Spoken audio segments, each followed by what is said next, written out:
చైతన్య ప్రసారం. నమస్కారం, మన ధర్మం కార్యక్రమానికి స్వాగతం. ఇవాళ మన ధర్మం కార్యక్రమంలో మన ధర్మ సందేహాలను నివృత్తి చేసేందుకు మనతో పాటు ఉన్నారు ప్రముఖ ఆధ్యాత్మికవేత్త శ్రీ బుర్రా భాస్కర శర్మ గారు. గురుగారు నమస్కారం. శ్రీమాత్రే నమః. నమస్తే అమ్మ. గురుగారు, ధర్మం అంటే ఆచరించదగినదే అని చెబుతారు.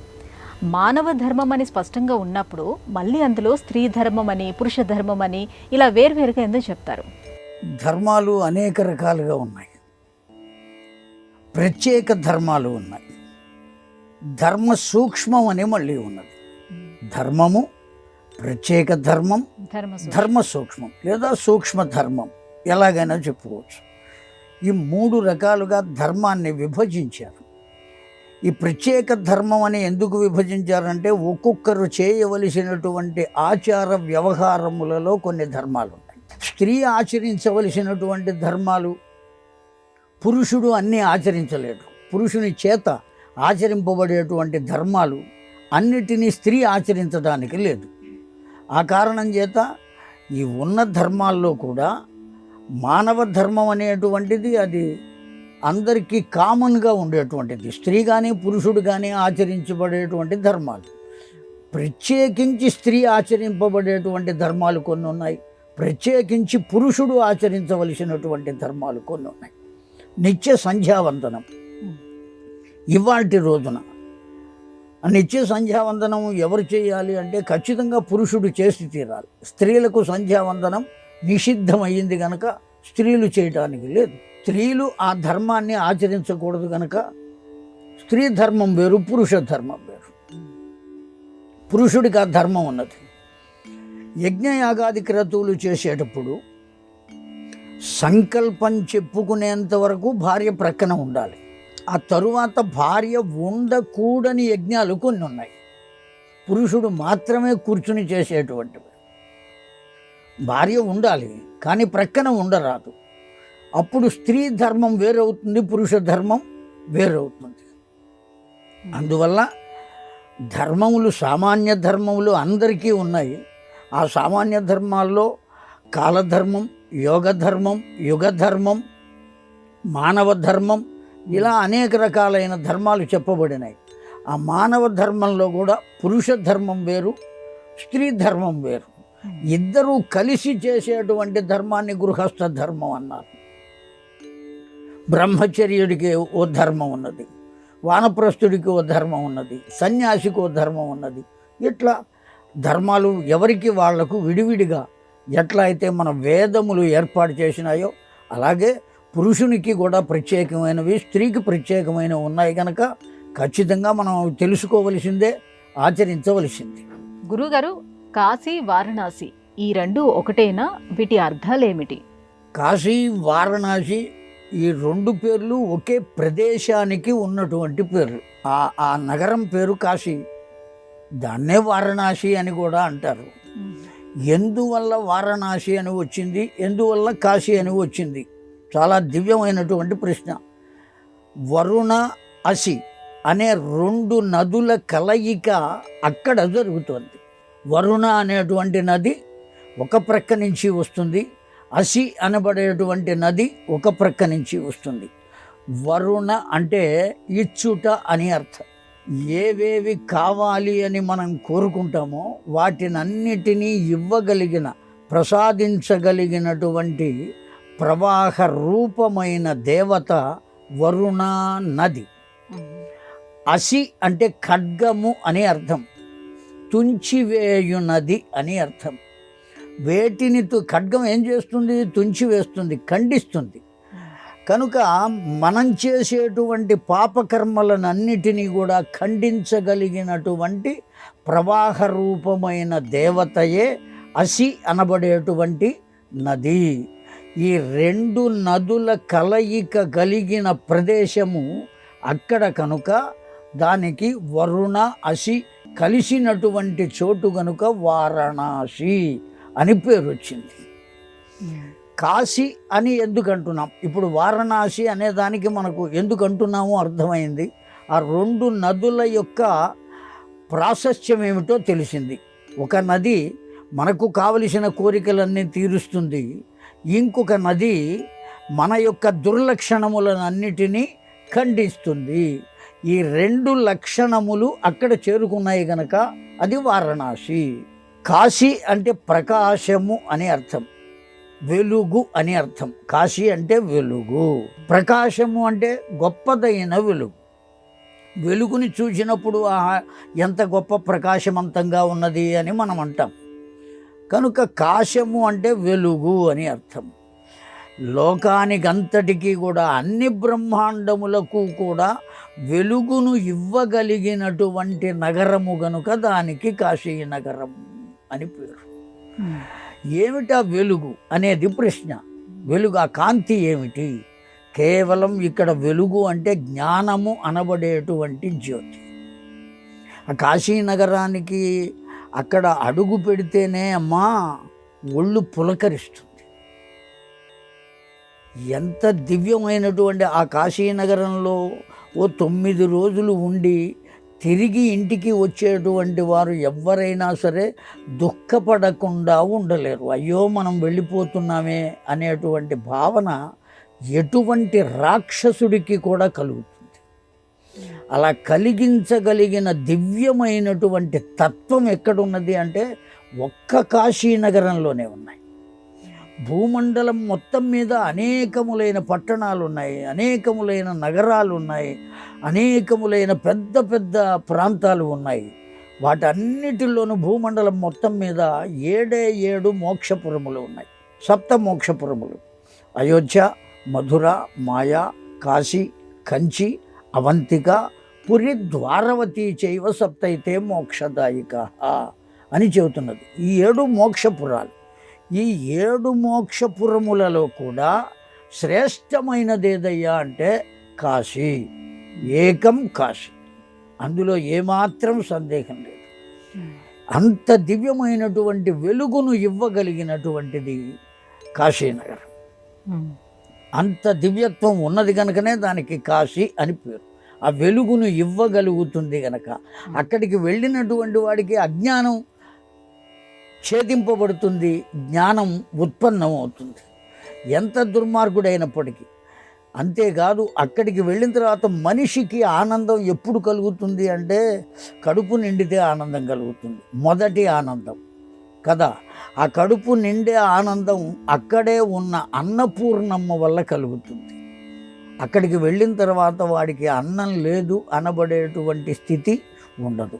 ఎవరు ఎన్ని ఉద్యోగాలు చేసినా, కలెక్టర్ గారైనా, ప్రధానమంత్రి అయినా, ఏ ఉద్యోగం చేసినా సమయం అయ్యేటప్పటికీ ఏం కావాలి? వాడికి 4 ముద్దలు భోజనం కావాలి.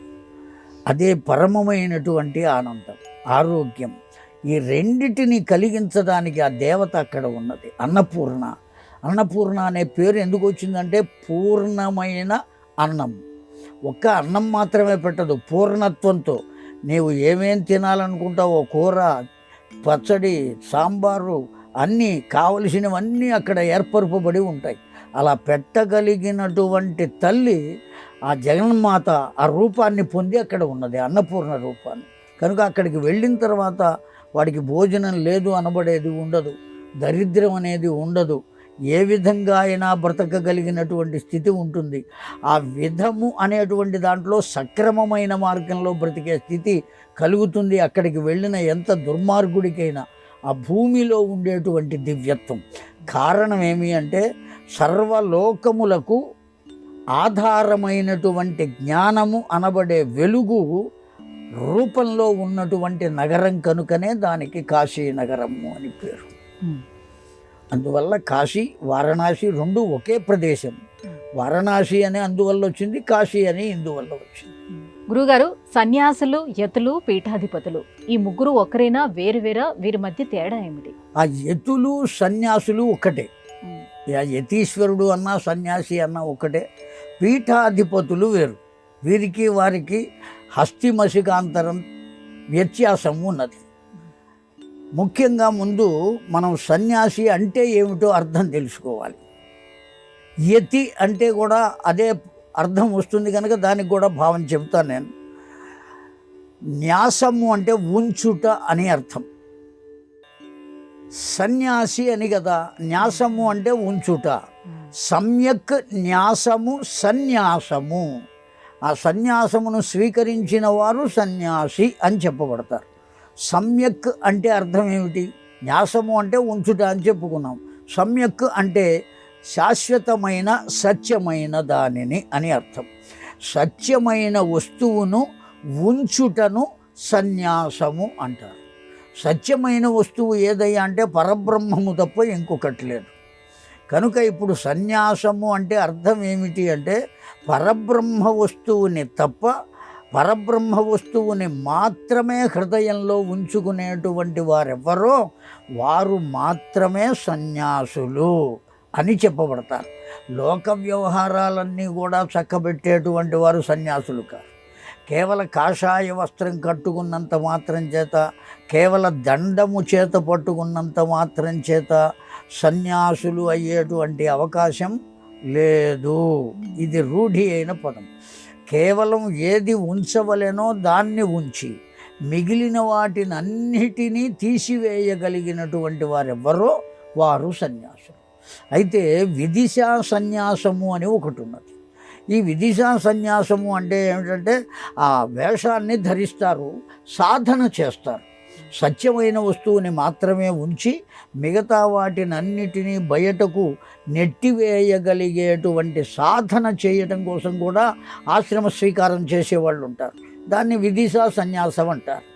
మామూలు సన్యాసి మాత్రం ఇంకా ప్రపంచ విషయాలతో అతడికి ఏ విధమైనటువంటి సంబంధము ఉండరాదు. అప్పుడు మాత్రమే అతడు సన్యాసి అవుతాడు. పీఠాధిపతి అంటే ధర్మాధికారి అని అర్థం. పీఠాధిపత్యము అంటే ధర్మాధికారం. ఆయన వల్లనే ధర్మం నిలబడుతుంది. ఎవరికి ఏ ధార్మికమైన సందేహం కలిగినా ఆ సందేహాన్ని ఎవరికి తెలియచేయాలి అంటే పీఠాధిపతులకు మాత్రమే తెలియచేయాలి. ఎవరినో మనకు తెలిసిన వాళ్ళు ఉన్నారు కదా అడిగి తెలుసుకుందాం అనేది కాకుండా పీఠాధిపతులను మాత్రమే మనం అర్థించాలి. దాని ఆ ధర్మ సంకటాన్ని తీర్చి పరిష్కారాన్ని చెప్పగలుగుతారు వాళ్ళు. అలా చెప్పగలగడానికి కావలసిన తపస్సు చేస్తారు. ఆ తపోశక్తి, దానికి కావలసినటువంటి శాస్త్ర విజ్ఞానం పొందుతారు. 6 శాస్త్రములు, ఆ శాస్త్రముల విజ్ఞానం అంతా కలిగితే కానీ అన్ని ధర్మ సంకటములకు వాళ్ళు సందేహ నివృత్తిని చేయలేరు. కనుక ఎవరు పడితే వారు పీఠాధిపత్యాన్ని పొందే అవకాశం లేదు. శంకర భగవత్పాదుల వారు ఏర్పాటు చేసిన విధానం అది. కనుక శాస్త్ర అధ్యయనం ఉండాలి, వేదాధ్యయనం ఉండాలి, ఉపనిషద్ భావ సంచయం ఉండాలి. ఇవన్నీ తెలిసి ఒక స్థితికి చేరుకుని తపోశక్తి కలిగినటువంటి వారు మాత్రమే పీఠాధిపతులుగా ఉండాలి. ఆ పీఠాధిపతులు ఆశ్రమ స్వీకారం చేసే పీఠాధిపత్యానికి వస్తారు. కారణం ఏమంటే లోకంలో ఉండేటువంటి వారి అందరి ధర్మ సందేహములను తీర్చవలసినటువంటి వారు కదా వారు. వారికి సంసారం ఉన్నదనుకోండి, ఆ సంసారం చూసుకుంటూ ఈ ధర్మ సందేహాలు ఎప్పటికీ తీర్చగలుగుతారు? అందుకోసమని వాళ్ళు ఏం చేస్తారయ్య అంటే సంసార త్యాగం చేస్తారు. ఎవరి కోసం అంటే లోకం కోసం. అలా త్యాగం చేసిన మహానుభావులే పీఠాధిపతులుగా ఉంటారు. అంత విద్యాధ్యయనం చేసినటువంటి వారే పీఠాధిపతులుగా ఉంటారు. కానీ ఆశ్రమ స్వీకారం చేసి సన్యాసి కావటానికి శాస్త్ర పరిచయం అక్కర్లా. ఒక్కటి ఉంటే చాలు, త్యాగం చేయగలిగితే సన్యాసి. అన్నిటిని, ప్రాపంచిక విషయాలను అన్నిటినీ త్యాగం చేసి సత్యమైన భగవత్ తత్వాన్ని మాత్రమే లోపల ఉంచుకోగలిగినటువంటి వారు సన్యాసి. కనుక సన్యాసికి పీఠాధిపతికి చాలా తేడా ఉన్నది. గురుగారు, ప్రతి దైవానికి వాహనంగా ఏదైనా జంతువు కానీ పక్షి కానీ ఉంటుంది. దీనికి ప్రత్యేకమైన కారణం ఏదైనా ఉందా? చాలా కారణం ఉన్నది. అయితే లోకంలో ఒక ఆచారం ఉన్నది. అనేక మంది అనుకుంటూ ఉంటారు, పెద్దలు కూడా చెబుతూ ఉంటారు. వాటికి కూడా ఒక విధమైన ప్రత్యేకతను కల్పించి వాటిని కూడా లోకంలో పూజించేటువంటి అవకాశాన్ని కల్పించడం కోసం వాటిని వాహనములుగా పొందారు అని చెబుతూ ఉంటారు. కానీ శాస్త్రపరమైనటువంటి భావం ఇది కాదు. కేవలం ఆయా వాహనములు గరుడ వాహనం, గణపతికి అయితే ఎలుక వాహనం. చాలామంది అనేక రకాలుగా చెప్పేటువంటి వాళ్ళు ఉన్నారు. ఆ ఎలుక ఎంత ఉంటుంది, గణపతి ఎంత ఉంటాడు, అంత గణపతి ఎలుక మీద కూర్చుంటే ఆ ఎలుక కదులుతుందా, ఎక్కడికి వెళ్ళగలుగుతుంది, ఎలా పెడతాడు, ఏమిటి విషయం, ఇట్లా అనేక రకాలుగా వాళ్ళు వాదించే వాళ్ళు ఉన్నారు, అనేక రకాలుగా విమర్శించే వాళ్ళు కూడా ఉన్నారు. శాస్త్ర విషయం ఒక్కటేనమ్మా. ఆయా పక్షుల రూపములను కథాపరంగా చెప్పారే తప్ప నారాయణునకు వాహనంగా ఒక పక్షి ఉన్నది, గరుడ వాహనం. గరుడ అనేటువంటి పదానికి అర్థం వేదము అని అర్థం. గరుడ అనే పదానికి వేదము అని అర్థం. వేదాత్మన విహగేశ్వర అని. విహగము అంటే శూన్యమునందు, ఆకాశమునందు సంచరించువాడు అని అర్థం. ఏ వస్తువు లేనటువంటి స్థితిలో సంచారము చేసేటువంటి వాడు, ఇది వేదాంతపరమైన భావం. ఏ వస్తువు లేనటువంటి స్థితిలో, లేనటువంటి ప్రదేశంలో అంటే అర్థం ఏమిటంటే తన హృదయంలో ఏ విధమైన విషయ వాసనలు లేకుండా కేవలం తన మనస్సును ఎవరికి అర్పించి అక్కడ మాత్రమే సంచారం చేసేవారు అంటే ఆ భగవంతునికి మాత్రమే సంచారం చేసేవారు, భగవంతుని వద్దనే ఉండేటువంటి వారు ఎవరైతే ఉంటారో వాళ్లను గరుడు అని అంటారు. అటువంటి వాళ్లను అధివసించి ఉంటాడు ఎవరు అంటే భగవంతుడు. అక్కడ కూర్చుని ఉంటాడు భగవంతుడు. అందువల్ల గరుడ వాహనం నారాయణునిది. ఆ గరుడుని వాహనంగా చేసుకున్నాడు. గరుడునకు వేదాత్మన విహగేశ్వర అని వేదం చెబుతున్నది. వేదాత్మ అయినటువంటి ఆ నారాయణుడే విహగేశ్వర, ఆ వేదమునందే అధివసించి ఉన్నాడు. వేదమునకు 2 భాగాలు ఉన్నాయి, పూర్వపక్షము, ఉత్తరపక్షము. గరుడునకు కూడా ఎన్ని పక్షాలు ఉన్నాయి? 2 పక్షాలు ఉన్నాయి. పక్షము అంటే రెక్కలు అని అర్థం. గరుడునికి 2 రెక్కలు ఉంటాయి. వేదానికి 2 భాగములు ఉన్నాయి. కనుక వేదములను అధివసించి ఉంటాడు అని చెప్పడమే ఈ పక్షి వాహనంగా ఏర్పాటు చేశారు. అలాగే గణపతికి ఆ ఎలుకను ఏర్పాటు చేశారు. ఎందుకు? ఎలుకకు లక్షణం ఉన్నది, రంధ్ర అన్వేషణ. రంధ్రాన్వేషణ, ఎక్కడ కలుగులు ఉంటాయా అని వెతుకుతూ ఉంటుంది. ఆ కలుగు లోపలికి వెళుతుంది దాక్కోవడానికి, కనబడకుండా ఉండడం కోసం. కలుగు అంటే భూమి లోపల ఉండే రంధ్రాలు. ఆ రంధ్రం లోపలికి వెళ్ళిపోతుంది అది రక్షింపబడ్డం కోసం. ఆ రంధ్రాన్వేషణ చేస్తూ ఉంటుంది. రంధ్రాన్వేషణ అంటే 2వ భావం ఏమంటే ఎదుటివారి దోషములను వెతుకుట అని అర్థం. ఆ ఎదుటివారి దోషములను మాత్రమే విమర్శించడం, వెతకటం, అందరికీ చెప్పటం, ఇటువంటి లక్షణములు ఏవైతే ఉంటాయో ఆ లక్షణముల యొక్క రూపము ఎలుక, మూషికము. అటువంటి దాన్ని తను వాహనంగా చేసుకుని లోకంలో అటువంటి లక్షణాలు లేకుండా చేసేటువంటి వాడు ఎవరు అంటే గణపతి. అందువల్ల ఒక్కొక్క భగవంతునకు ఒక్కొక్క జంతువు యొక్క లక్షణాన్ని లోకంలో ప్రవర్తింపబడకుండా ఆయా లక్షణములు తమ వద్దనే ఉంచి లోకానికి ఓ సవ్యమైనటువంటి స్థితిని అందించేటువంటి పరిస్థితిని కల్పించటం కోసమే భగవంతుడు ఆ జంతువులను, ఆ పక్షులను, ఆ భగవత్ తత్వాలన్నీ కూడా వాహనంగా చేసుకున్నాయి. గురుగారు, ఇంద్రుడు ఎన్నో సందర్భాలలో ఎంతో మంది తపస్సులను భగ్నం చేశాడు కదా, అటువంటి ఇంద్రుడు దేవతలకు రాజు ఎలా అయ్యాడు? దేవతలకు రాజు కావాలి అంటే ఒక అర్హత ఉండాలి. భారతీయ సనాతన ధర్మంలో చాలా గొప్ప విషయం. జార్జి బెర్నార్డ్ షా అనేటువంటి ఒక శాస్త్రవేత్త ఒక గొప్ప విషయాన్ని చెప్పాడు భారతదేశాన్ని గురించి. మనమందరం కారణం ఏమంటే ఋషులు, మునులు వాళ్ళు చెప్పినటువంటివి మనకు నచ్చవు. ఆ శాస్త్రవేత్తలు, ఇతర దేశస్తులు చెబితే మనకు బాగా నచ్చుతాయి. కనుక అతడు భారతదేశాన్ని గురించి చెప్పాడు. ఏమని చెప్పాడు అంటే భారతదేశంలో ఏ విషయానికైనా ముందు అధికారికత్వాన్ని వెతుకుతారు అని. అధికారికత్వం అంటే ఇతడు ఈ పని చెయ్యడానికి అధికారి, ఆ అధికారి కాని వాడికి ఆ పని అప్పచెప్పరు. సాధారణమైన విద్యల్లో కూడా మెడిసిన్ చదవాలి అంటే నీట్ పరీక్ష రాయాలి, ఇంజనీరింగ్ చదవాలి అంటే ఎంసెట్ రాయాలి. వీటిల్లో క్వాలిఫై అయితే ఆయా విద్యలకు వెళ్ళడానికి అవకాశం ఉన్నది. అట్లాగే అది అధికారికత్వం అంటారు. ఆ అధికారికత్వం ఉంటేనే ఆ విద్యకు వెళ్ళే అవకాశం ఉంటుంది, లేకపోతే ఉండదు. కనుక ఏ అధికారాన్ని పొందినటువంటి వాడు ఇంద్రుడిగా ఉండడానికి అవకాశం.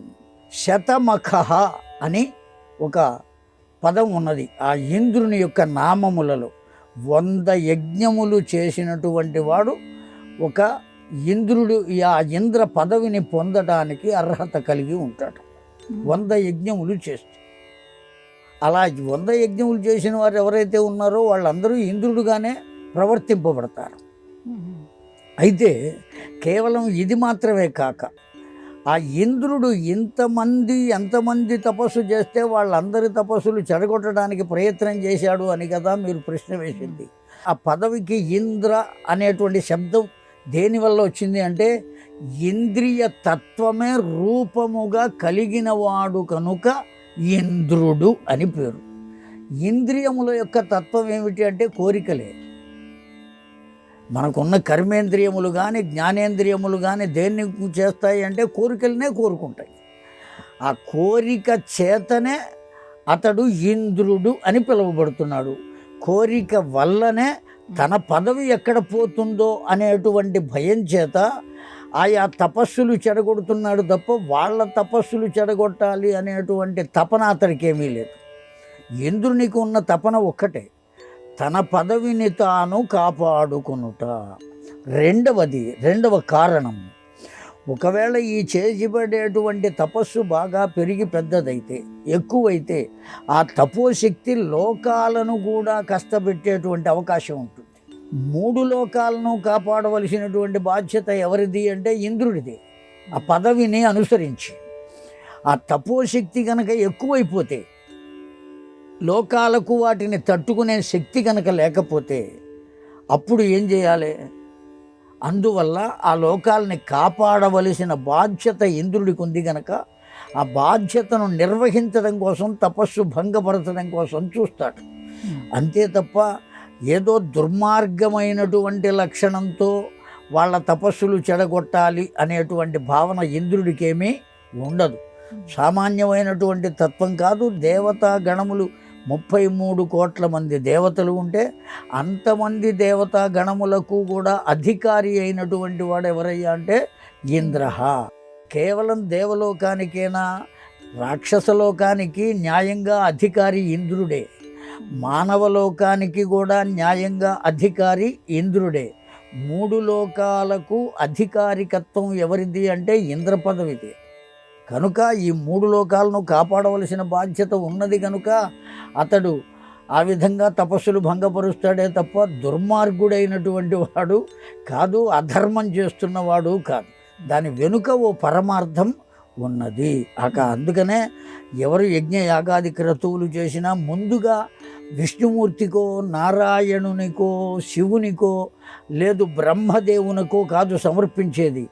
మొట్టమొదటిసారిగా హవిస్సు ఎవరికి పంపించాలి అంటే ఇంద్రాయ ఇదన్న మమ స్వాహ అని ఇంద్రునకు సమర్పించాలి. కనుక అంత దివ్యమైనటువంటిది ఆ పదవి. అతడు కూడా అసామాన్యమైనటువంటి శక్తి కలిగినవాడు, తేజస్సు కలిగినవాడు, నిందనీయుడు కాడు. గురుగారు, ఇవాటి మన ధర్మం కార్యక్రమంలో మాకు వచ్చినటువంటి ధర్మ సందేహాలన్నీ కూడా నివృత్తి చేసినందుకు ధన్యవాదాలండి. శ్రీమాత్రే నమః. ఇది ఇవాటి మన ధర్మం కార్యక్రమం. రేపటి మన ధర్మం కార్యక్రమంలో మళ్ళీ కలుసుకుందాం. నమస్కారం. ఈ కార్యక్రమాన్ని తిరిగి చూడాలనుకుంటే www.youtube.com/ETV Life Spiritual లో చూడవచ్చు.